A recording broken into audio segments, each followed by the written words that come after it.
ازيكم يا جماعة الخير. النهارده هنجرب منتج جديد، حاجة غريبة جدا انا معرفهاش، حاجة اول مرة اجيبها، والسعر صدمة جدا. معظمكم ممكن يعرفوا او ممكن لا، انا اول مرة اشوفه اصلا. بص شكله، حاجة كده مش فاهمها وبتشخلل، ولا اعرف ده ايه. انا قلت اجربه مع بعضينا عشان نشوفه فيه ايه.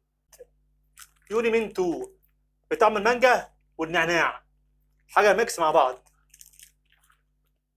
عرفت بالعافية انه بيفتح ازاي، قلت احاول اجربه اشوف بيتعمل ازاي ده.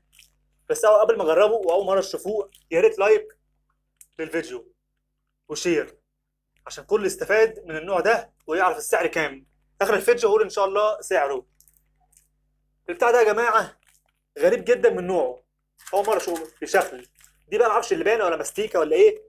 عرفت مؤخرا انه بيتفتح كده، كنتش عارف ده يتفتح ازاي.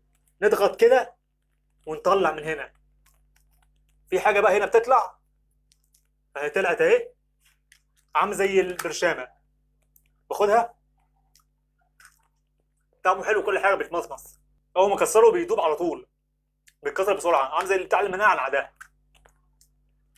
وفي بتاع بيقول لك في كام واحده، في 30 قطعه، حاجه كده غريبه. عارفين بكام؟ 10 جنيه. السعر ده يستاهل ولا ما يستاهلش؟ رايكم مستنيه.